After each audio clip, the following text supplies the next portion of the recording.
Jedinice prvog krajiškog korpusa kreću u odlučujući proboj koridora. Kako javljaju vojni izvori, žestoke borbe se vode oko Cera. Leto 1992. godine, Balkan gori. Dok se svet bavi diplomatskim pregovorima i crtanjem mapa u klimatizovanim kancelarijama, na terenu se odvija drama biblijskih razmera. Zamislite prostor na kojem živi 1,5 milijuna ljudi.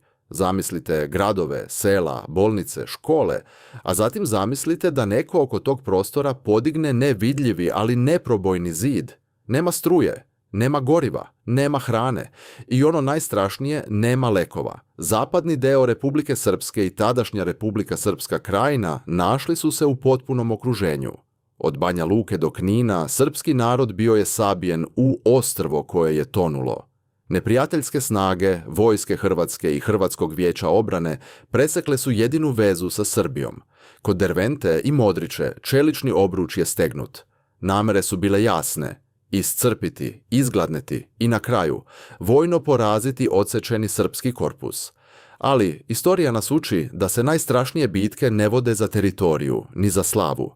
Najstrašnije bitke se vode za goli život. U banjalučkom porodilištu tišina je postala glasnija od detonacija.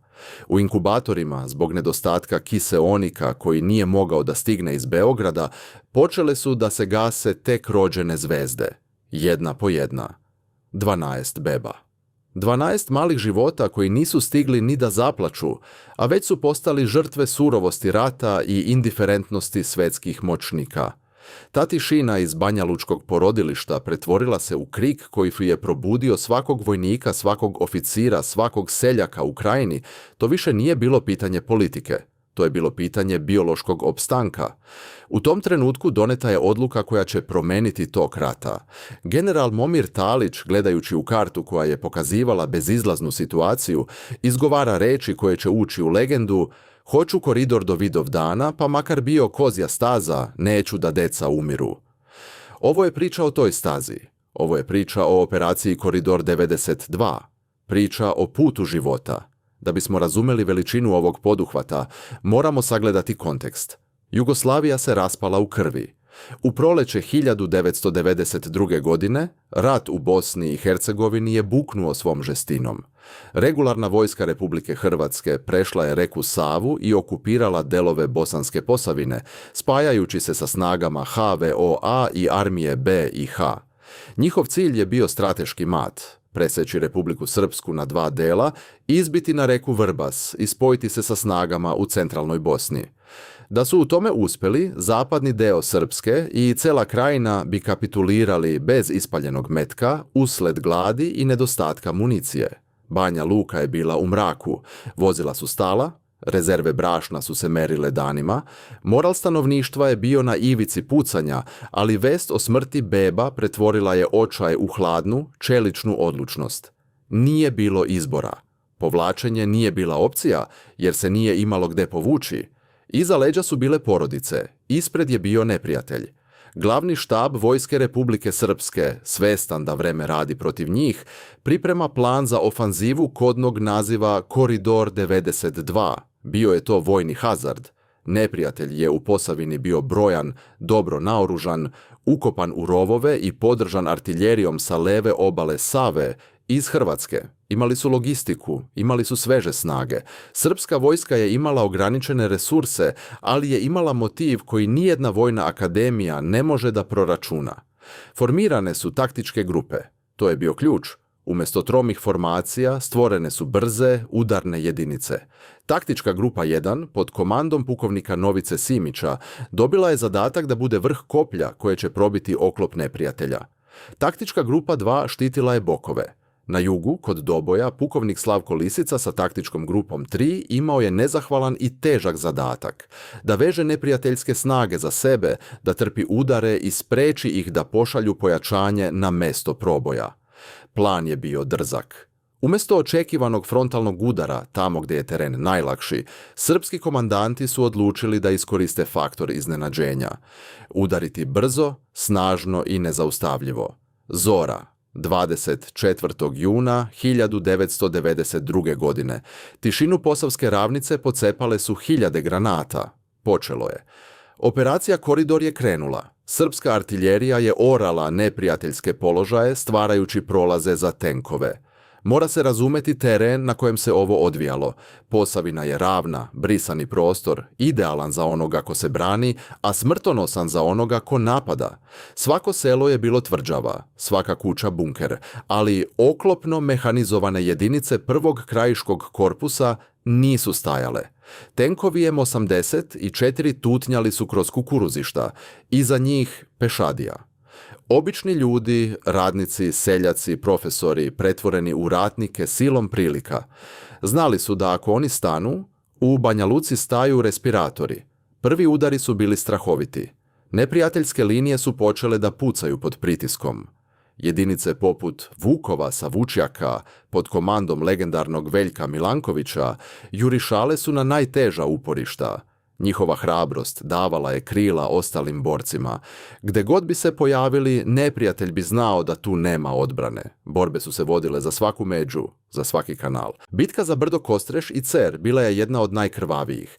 To su bile dominantne tačke. Ko drži vis, drži i kontrolu nad ravnicom. Srpski borci su jurišali uz brdo, pod kišom metaka i granata. Ginulo se. Gubici su bili bolni. Mnogi mladići, tek stasali za vojsku, dali su svoje živote tih prvih dana. Ali, vesti koje su stizale sa fronta u pozadinu nisu govorile o porazu, već o napredovanju.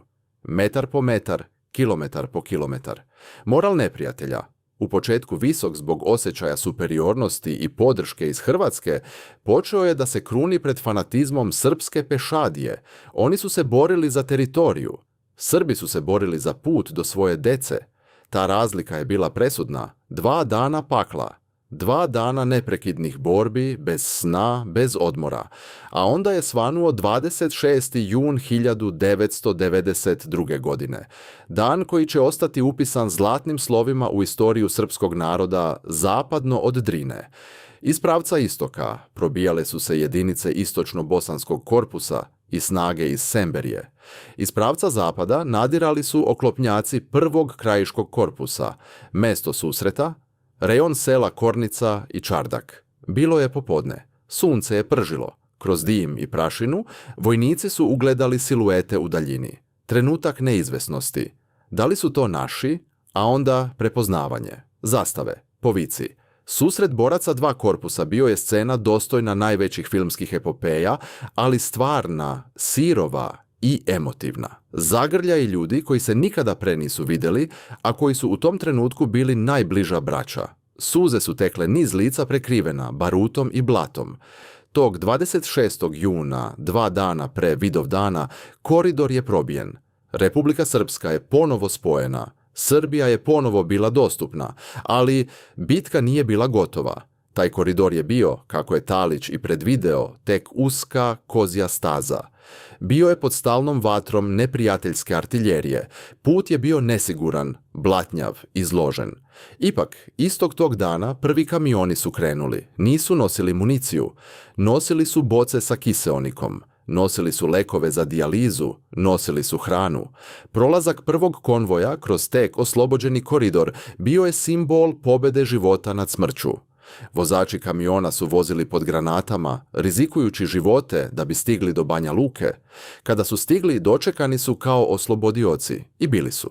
Međutim, probijanje uskog prolaza nije bilo dovoljno. Neprijatelj je i dalje držao ključne gradove, Derventu, Modriću, Odžak, Brod, i dalje su pretili da ponovo zatvore obruč. Vojska Republike Srpske nije smela da stane. Ofanziva se morala nastaviti, da se koridor proširi i učvrsti. Usledio je vreo jul, bitke za gradove. Oslobađanje Modriće bilo je ključno za osiguranje puta. Borbe su se vodile prsa u prsa za svaku ulicu. Srpski vojnici su pokazali izuzetnu disciplinu i moral. Nisu to bile pljačkaške horde, kako ih je neprijateljska propaganda predstavljala. To je bila narodna vojska koja je oslobađala svoja vekovna ognjišta. Posebno teške borbe vodile su se oko Dervente. Ovaj grad je bio pretvoren u jako uporište hrvatskih snaga. Logori za Srbe u Derventi i okolini su već postojali, a svedočenja o mučenjima dodatno su motivisala vojsku da što pre oslobodi grad. Jurišni odredi su, uz podršku tenkova, lomile liniju po liniju odbrane. Kada je Derventa konačno oslobođena, put ka severu bio je otvoren. Operacija se razvukla kroz celo leto. Svaki dan je donosio nove žrtve. Ne smemo zaboraviti ulogu avijacije i helikopterskih jedinica, koje su vršile evakuaciju ranjenika pod nemogućim uslovima, kao i inženjeraca koji su popravljali mostove i puteve dok su oko njih padale mine. Bio je to napor celog društva. Žene u pozadini su spremale hranu, medicinsko osoblje je radilo 24 sata dnevno. Svi su disali kao jedan. Vrhunac operacije usledio je u jesen. Cilj je bio jasan, izbiti na reku Savu i potpuno očistiti Bosansku Posavinu od neprijateljskih snaga. Posljednje veliko uporište bio je Bosanski Brod. Hrvatske snage su se povlačile, ali su pružale žestok otpor, štiteći odstupnicu preko mosta ka Slavonskom Brodu. Borbe su bile intenzivne. Artiljerija iz Hrvatske tukla je nemilosrdno po srpskim položajima. Ali zamah ofanzive nije mogao biti zaustavljen. 6. oktobra 1992. godine srpski vojnik je stao na obalu Save. Most u Brodu je bio srušen, ali je cilj bio ispunjen. Operacija Koridor 92 je zvanično završena potpunom pobjedom. Zapadni deo Republike Srpske, Republika Srpska Krajina, Semberija i Srbija bili su povezani čvrstom, širokom i bezbednom teritorijom. Kakva je bila cena ove pobjede? Cena je bila visoka, previsoka. 100 poginulih boraca, 1000 ranjenih. Mnogi su ostali invalidi. Najbolji sinovi ovog naroda ostavili su svoje kosti u Posavskoj zemlji. Veljko Milanković, komandant Vukova, kasnije je podlegao ranama zadobijenim u borbama. Mnogi bezimeni heroji, čija imena znaju samo njihove porodice i saborci, ugradili su sebe u temelje tog puta. Ali šta bi bilo da nisu? Da nije bilo koridora, istorija ovog prostora bi izgledala sasvim drugačije. Verovatno ne bi bilo Republike Srpske kakvu danas poznajemo. Srpski narod u Krajini bi doživeo sudbinu onih u zapadnoj Slavoniji ili kasnije u Oluji, ali mnogo ranije i sa verovatno još strašnijim posljedicama. Glad, bolesti i pokolj bili bi neizbežni. Operacija Koridor je bila više od vojne operacije.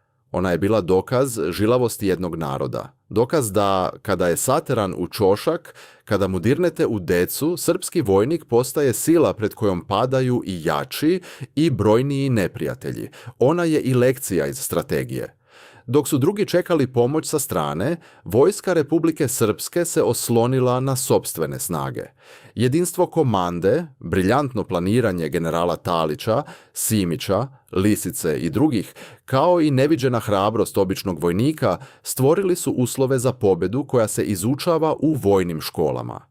Danas, kada prolazite autoputem 9. januar, kada vozite kroz ravnicu pored Modriće i Dervente, setite se leta 1992. godine. Setite se prašine, znoja i krvi. Setite se 12 beba koje nisu dočekale kiseonik. Njihova žrtva je bila okidač, a pobjeda vojske Republike Srpske je bila odgovor. Koridor nije samo put, to je žila kucavica. To je spomenik koji se ne obilazi samo na godišnjice, već se njime živi svaki dan. Svaki putnik koji prođe tuda, svaki kamion sa robom, svako dete koje bezbedno putuje od Banja Luke do Beograda, svedok je te pobjede. Neka je večna slava palim herojima operacije Koridor. Neka je večni pomen nedužnim žrtvama koje su svojim stradanjem ujedinile narod. Koridor života je probojen. I ostaće otvoren dokle god ima onih koji pamte koga je i po koju cenu izgradio.